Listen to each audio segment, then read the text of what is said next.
When Xi Jinping was loudly enumerating his achievements in his New Year address and at the CPPCC New Year tea reception, Chinese netizens were simultaneously listing the crimes committed under Xi Jinping's rule.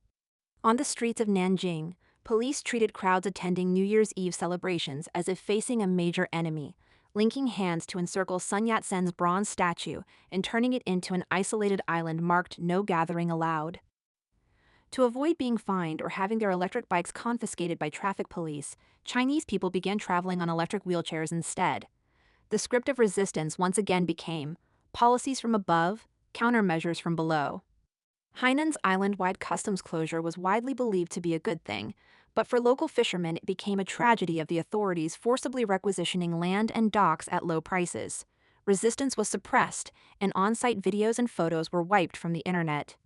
The Chinese Communist Party officially announced that starting in 2026, tobacco prices would rise by 20% and cigarettes priced below 10 yuan would be discontinued. This sparked a wave of videos by smokers declaring collective quitting. They shouted angrily, "We're quitting so we don't have to keep feeding these grandsons." This single night lit up both faces of China at once. One singing loudly that everything is promising, the other edging closer to, "The pot is already shaking." Don't miss the next drop. Subscribe and hit the bell. The New Year drama, 140 trillion, the 15th five-year plan, and applause that must be delivered. On December 31st, Xi Jinping delivered his 2026 New Year address via the state broadcaster China Media Group and the internet. He declared that 2025 marked the conclusion of the 14th five-year plan, that despite numerous difficulties and challenges over the past 5 years, all goals and tasks had been successfully completed, that the total economic output was expected to reach 140 trillion yuan, and that progress had been made across science and technology, national defense, culture, people's livelihood, opening up, Hong Kong, Macau, and cross-strait relations. He concluded with a single sentence: "With joy in our hearts and achievements in our work, everything is promising." That same evening, Xi Jinping and all 7 members of the Politburo Standing Committee appeared together at the CPPCC New Year tea reception. The intact lineup itself was a message to show everyone that everyone is still here. Then came the most critical scene. The entire audience stood up and sang the Red song, "Unity is Strength." On that night, the song was no longer a cultural performance but a political language. First, perform unity for the outside world to see, then force unity back down the throats of everyone within the system. Because they know very well, when external risks, internal fractures, and popular pressure pile up at the same time, unity is not a reality, it is an order, not confidence, but a tourniquet. A world of ice and fire. Achievements in the speech, crimes among the people. At the same moment in time, on the other end of the internet, a cold, hard list was circulating, the Xi Jinping crimes list.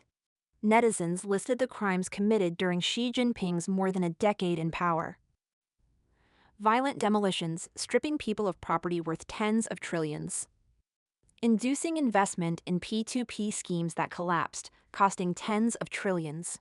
Inducing bank deposits to be converted into wealth management products that collapsed, costing tens of trillions.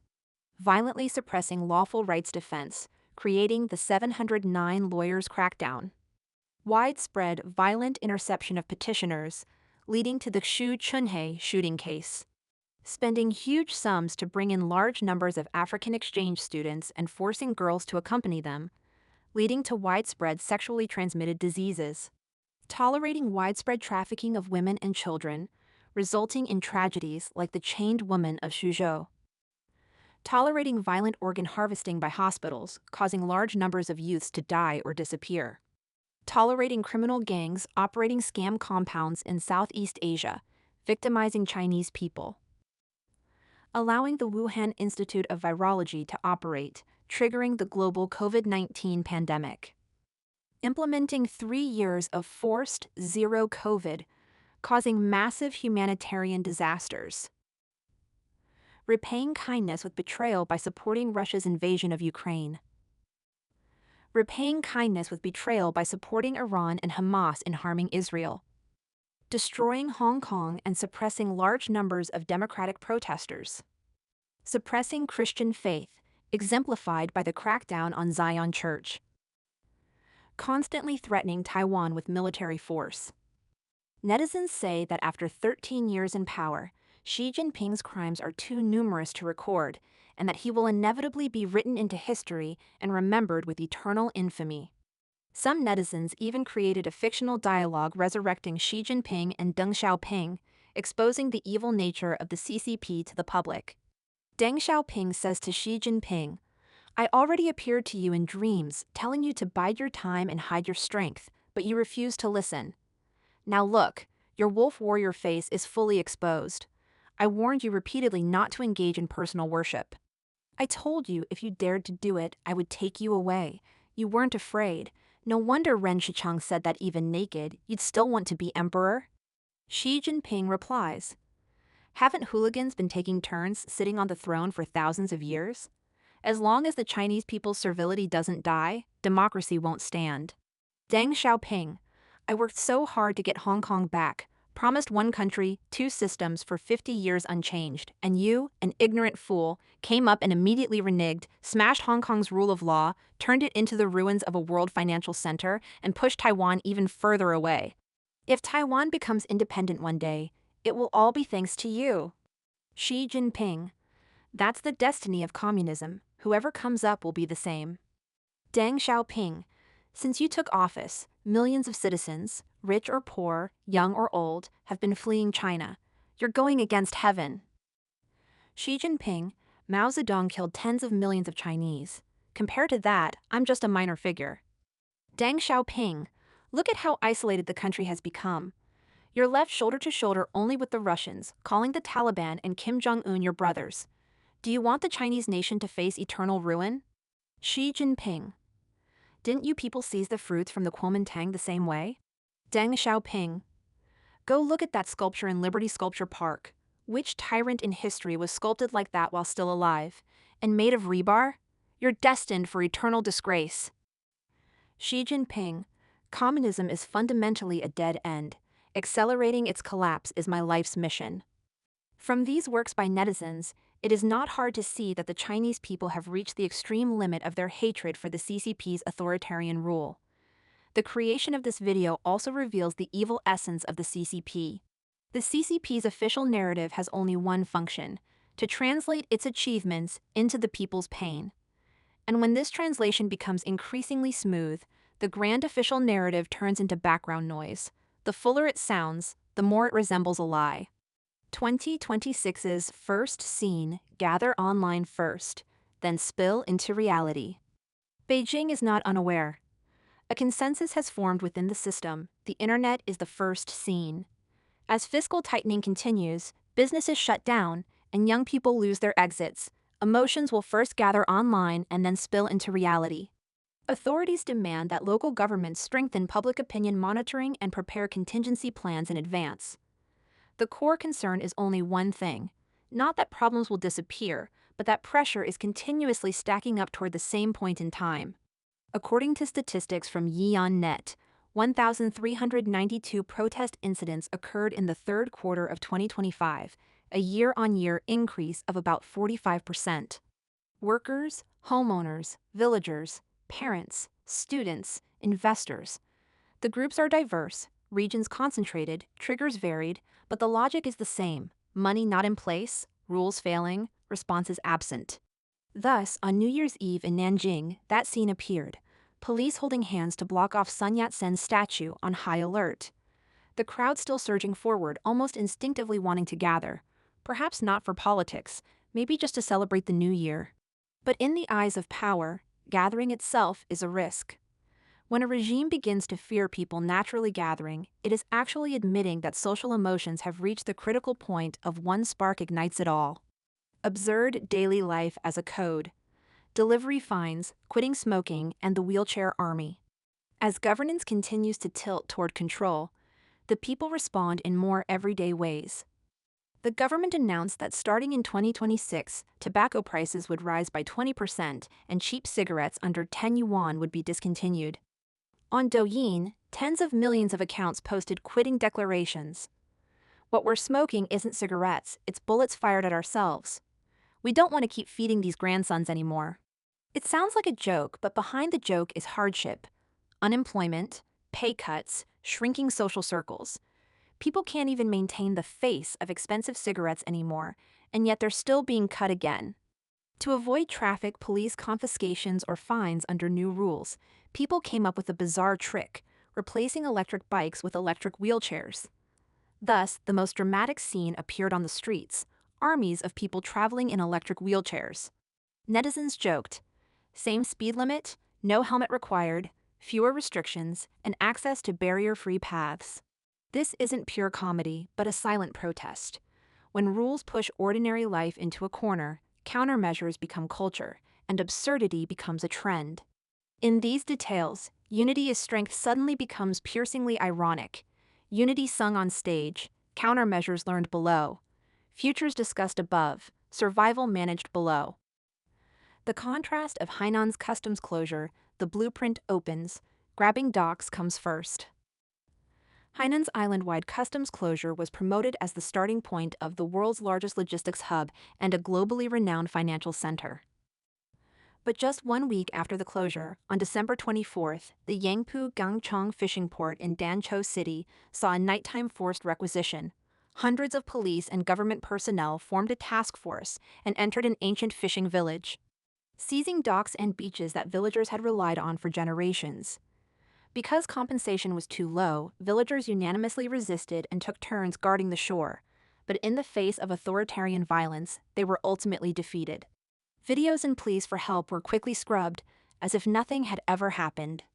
The grand narrative speaks of rule of law, internationalization, and facilitation, but grassroots reality feels like a conclusion. The bigger the strategy, the smaller the people, the louder the slogan, the more painful life becomes. This contrast quickly accumulates into hatred, and once hatred enters the first scene, it will flow back in any form. A short video, a sarcastic comment, an emoji, any of them could be a spark. Xi Jinping's nephew under investigation. Just before the New Year festivities, the Central Rural Work Conference was held in Beijing from December 29th to 30th. Xi Jinping attended only via written instructions and did not appear in person. Vice Premier Liu Guozhong, whom Xi personally promoted, attended and delivered a speech. However, the Xinhua news agency release conspicuously omitted the usual flattering phrases, like the two establishes and two safeguards. Independent media figure Zhang Feng commented that Liu Guozhong's speech was filled with phrases like consciously acting according to laws, correcting deviations, and promoting reasonable agricultural product prices. This was not a speech at all, but a confession, a verdict on Xi Jinping's reckless direction of rural policy in recent years, such as reforestation reversals and forcing rice cultivation into mountainous areas. Reading this speech publicly was equivalent to slapping Xi Jinping in the face and submitting a pledge of allegiance to anti-shirk factions led by Zhang Yuxia and elder party figures. Liu Guozhong served as deputy party secretary, governor, and party secretary of Shaanxi Province, Xi Jinping's home province, from 2017 to 2022. During this period, Liu maintained close contact with Zheng Xiangling, wife of Xi Bing, vice chairman of Thailand's largest conglomerate, the Charoen Pokphand Group, and a fellow Shaanxi native. After Xiao Jianhua's Tomorrow Group collapsed, CP Group was tainted as a white glove for having once held Ping and Insurance shares on Xiao's behalf, causing its political status in China to plummet. The group urgently needed a stronger new patron. Zheng Xiangling had a daughter, Zi Qirun, English name Teresa Tess, a Wharton graduate, young, beautiful, and already managing a pharmaceutical company with a market value in the hundreds of billions. She lacked only one thing: political security. At this time, Xi Yuanping, Xi Jinping's younger brother, also had a need. He had a cherished son, Qi Mingsheng, the only male heir of the third generation of the Xi family, a true imperial nephew. Qi Mingsheng was born to Xi Yuanping's first wife. After Xi Yuanping married the actress Zhang Lanlin, Qi Mingsheng was sent to be raised by his grandmother Qi Xin and took her surname.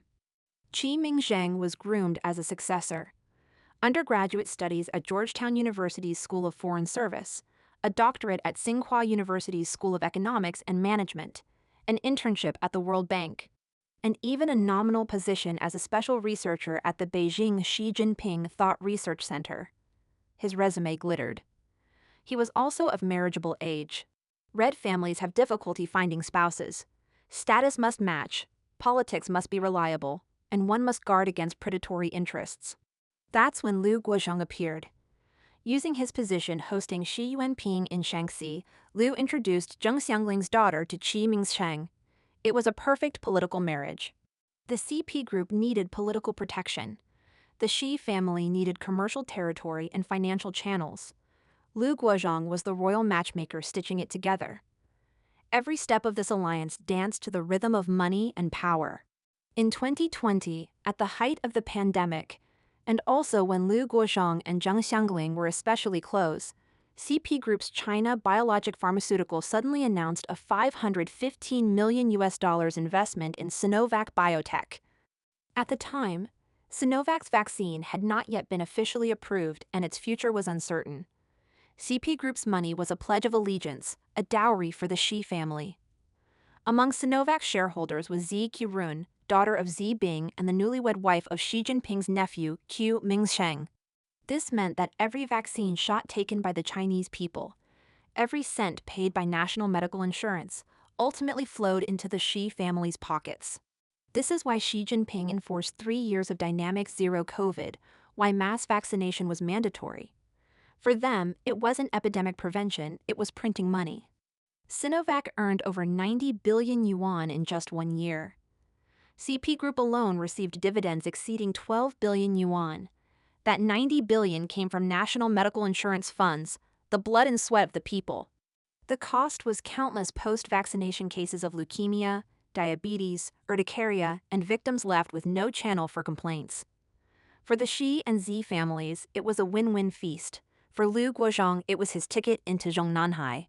At the 20th Party Congress in 2022, Liu was directly promoted to vice premier, overseeing health and agriculture. Jiang Feng cited informed sources saying that Qi Mingsheng, once smooth sailing as the third-generation successor, was sent in April 2022 to Chengde County in Hebei for a deputy magistrate post, a standard gilding path. But after completing the posting in March 2023, he did not rise further and instead vanished.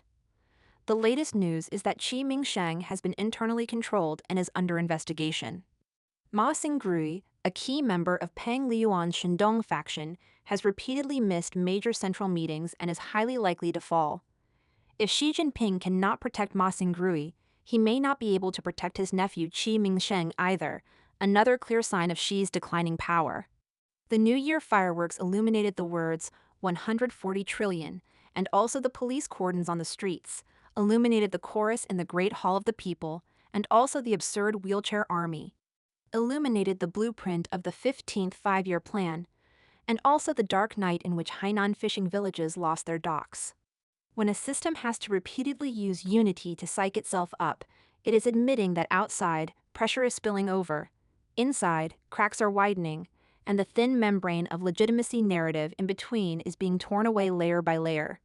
When ordinary people are forced to save themselves through wheelchairs, quitting smoking, countermeasures, and sarcasm, when the internet becomes the first scene, then the New Year's Eve chorus is no longer a blessing.